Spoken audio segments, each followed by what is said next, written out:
सच तो ये है कि मां नर्मदा की परिक्रमा तब तक पूरी नहीं होती जब तक मैया के तट पर स्थित एकमात्र ज्योतिर्लिंग भगवान ओंकारेश्वर को जल अर्पित न कर दिया जाए।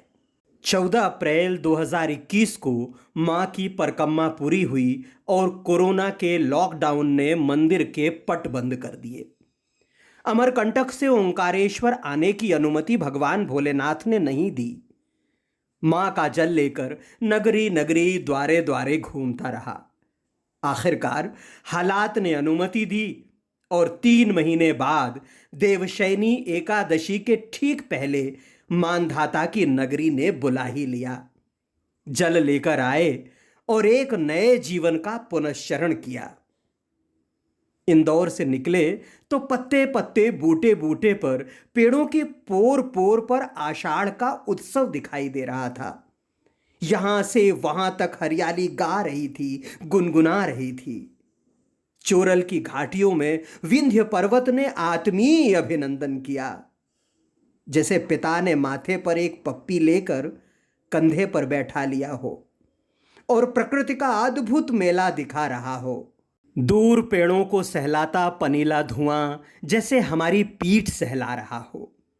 पेड़ों पर पड़ती सुबह की धूप जैसे आत्मा के घुप अंधेरे में रोशनी के बेल बूटे टांक रही हो। ऊपर चढ़ती उतरती पहाड़ी घाटियां जैसे जीवन के उतार चढ़ाव को दर्पण दिखा रही हों।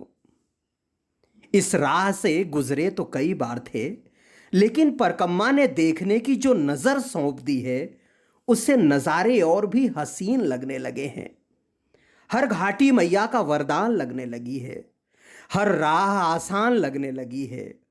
विंध्य के शिखर ने कितने मनुहार से कहा, तुम्हारे पास जो जल है वो आदिम प्रश्नों का हल है। तुम्हारी जो राह है वो बहुतों की चाह है। केवल गुजर भर मत जाना, कुछ भीतर उतार लेना, कुछ भीतर उतर जाना। नदिया की धारा, पहाड़ों की ऊंचाई, सागर की गहराई, जंगल की हरियाली, खेतों की खुशहाली, अनजानों का अपनापा, पत्थर पर भी पांवों की छाप छोड़ने की कोशिश। कितना कुछ लेकर आए हो तुम, कितना कुछ लेकर जा रहे हो तुम।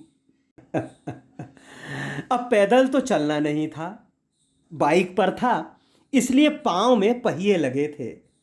जाते ही गोमुख घाट में स्नान किया। महीनों बाद काया ने मैया के इस जल का स्पर्श किया था।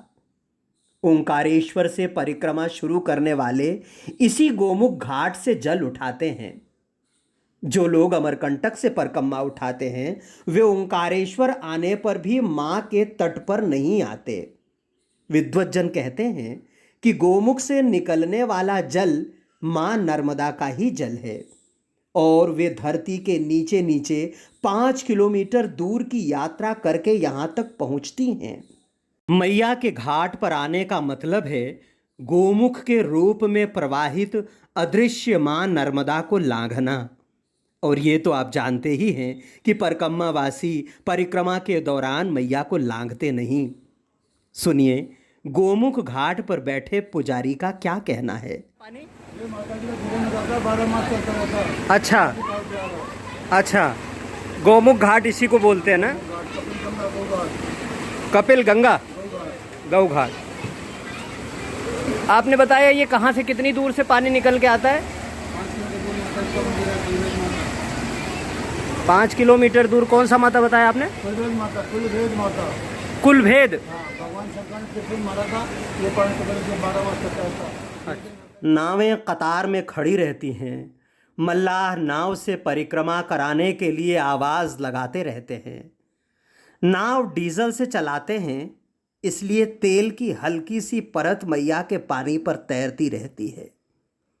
तेल पीने में माई को तकलीफ तो होती होगी, लेकिन मेकल सुता शिव स्वरूपा हैं, इसलिए जहर पीकर भी अमृत बांटती रहती हैं।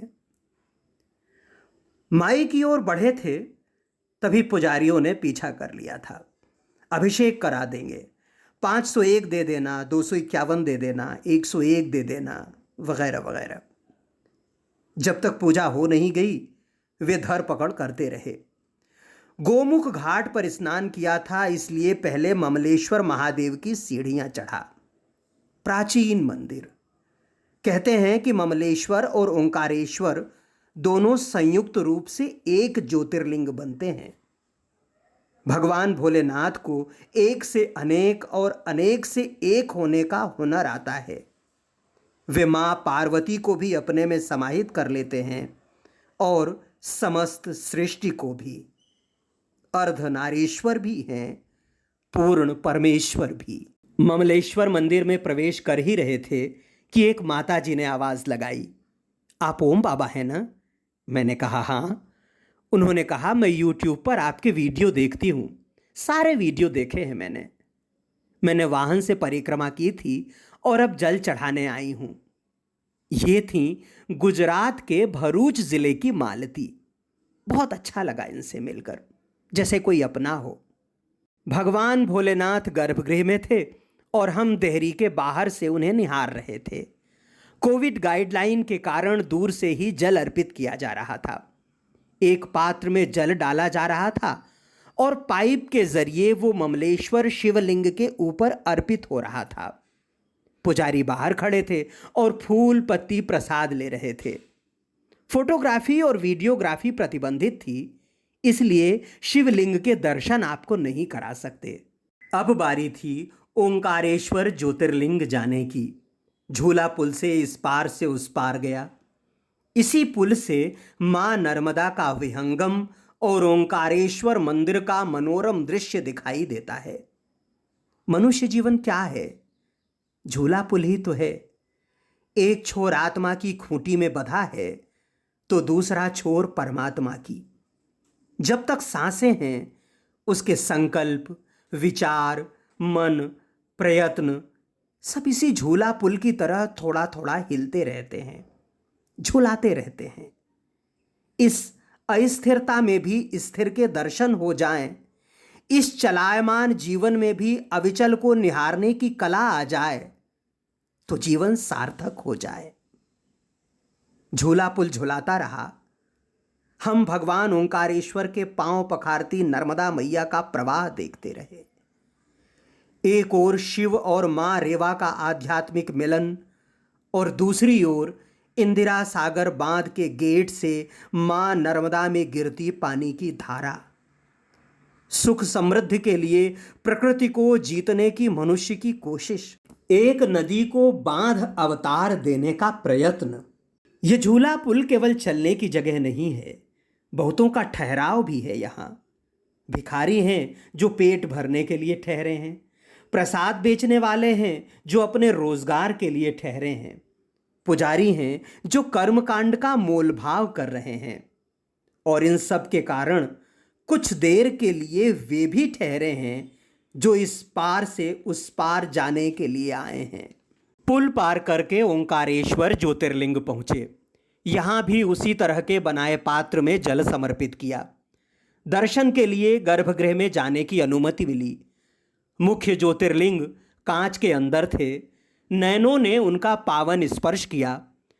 गर्भगृह के अंदर ही एक और शिवलिंग की स्थापना की गई है, वहां जल चढ़ाया। पुजारी कुलदीप झूला पुल पार करते ही पीछे लग गए थे। साथ चलते हुए कहा था, जितनी श्रद्धा होगी उतने पैसे दे देना, मन से दोगे तो 1 पैसा भी स्वीकार होगा। लेकिन पूजन अभिषेक समाप्त होते होते उनका 1 पैसा 1000 में बदलने लगा। जिद पर अड़ गए। अंततः 500 रुपए देकर पिंड छुड़ाया। यही वणिक वृत्ति पांडित्य और तीर्थ स्थलों पर दाग लगाती है, और हर दाग अच्छे नहीं होते। पूजा समाप्त हो रही थी कि सामने से एक और पंडित जी ने पुकारा, आप यूट्यूब वाले बाबा हो ना? मैंने हाँ में सिर हिलाया तो उन्होंने कहा कि बिना मिले मत जाइएगा। ये थे पंडित दिनेश पाठक। उन्होंने अपना यजमान छोड़ दिया और मेरी प्रतीक्षा करने लगे। निस्वार्थ भाव से घंटों साथ रहे, ओंकारेश्वर महादेव की महिमा का वर्णन करते रहे। परिक्रमा के बाद जो जल चढ़ाने का विधान है, जल अर्पण का विधान है, यहाँ भगवान ओंकारेश्वर में मैया के तट पर स्थित एकमात्र ज्योतिर्लिंग है, यहाँ जो जल चढ़ाने का विधान है वो किस तरह का है, यहाँ ही क्यों जल चढ़ाया जाता है और इसकी क्या महिमा है? देखिए, यहाँ जो भगवान सदाशिव है वो ओम स्वरूप ओमकारेश्वर है। कहा गया है ओमकारे बिंदु संयुक्तम। भगवान शिव जो है ओमकार जो है बिंदु रूप में, छोटे छोटे बिंदु रूप में जो संयुक्त रूप से एकत्रित हो गए। ओमकारे बिंदु संयुक्तम नित्यम ध्यायन्ति योगिना, जिनका योगी आज्ञा चक्र पे अपने ध्यान करते हैं। पीछे आपने नीचे सुखदेव की भी मूर्ति देखी हुई है, तो वह ध्यान मुद्रा में है।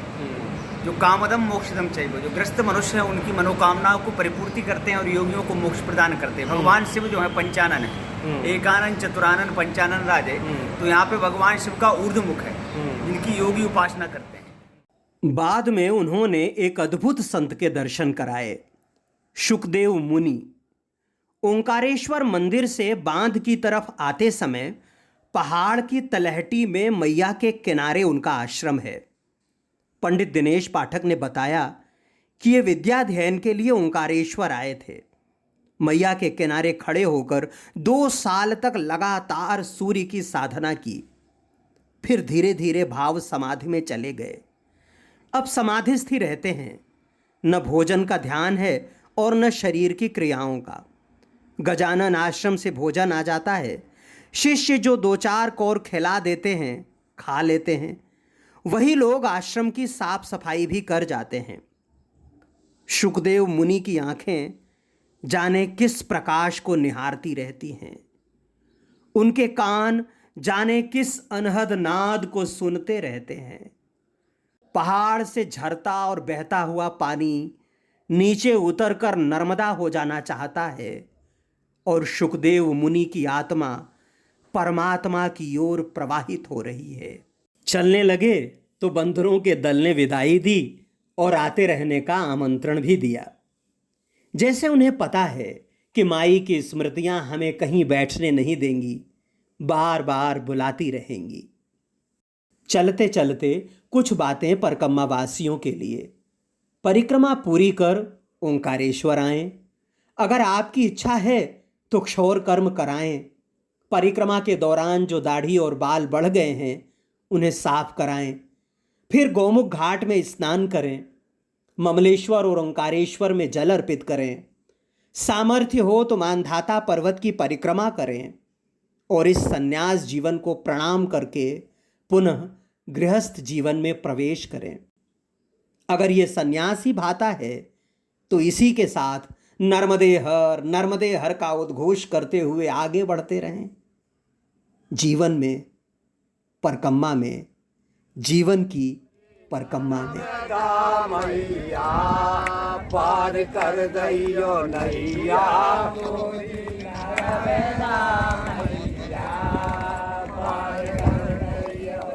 या हलवा बने हो और पूरी बने हो, हलवा बने हो और पूरी बने हो, हलवा बने हो और पूरी बने हो, हलवा बने हो और पूरी बने हो। अरे भूखे लगे हो मैया पार कर दैयो नैया, भूखे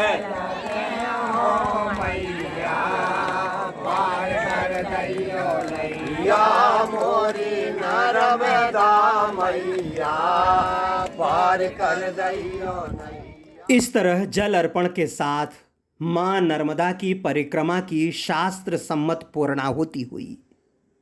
विदा लेने से पहले कानपुर के श्री अशोक मिश्रा जी का भेजा हुआ मां नर्मदा का भजन आपको सुनाते हैं। इसे उन्होंने परिक्रमा के दौरान रिकॉर्ड किया था, जिसे सागर की परिक्रमा वासी ने गाया था। मर कंठे वारी तुम हो भूरी भारी। तब उनकी परिक्रमा अधूरी रह गई थी, अब वे उसे पूरा करना चाहते हैं। मां नर्मदा उनकी इच्छा पूरी करें। भजन सुने और एक निवेदन भी सुने। अगर आपने अभी तक हमारे चैनल ओम दर्शन को सब्सक्राइब नहीं किया है तो ज़रूर करें, जिससे यहाँ साहित्य, दर्शन और अध्यात्म की त्रिवेणी बहती रहे। लाइक, शेयर और कमेंट करेंगे तो घर बैठे लोगों की परिक्रमा होती रहेगी। भोजा बारी तुम हो भूरी भारी, भूरे मगर पे करे सवारी, हाथ कमल का फूल सभी को देती रिद्धि सिद्धि, हमें कहाँ गई भूल मैया। नर्मदे हर मातु गंगे हर, जटा शंकरी हर, नमः पार्वती पतये हर हर हर महादेव।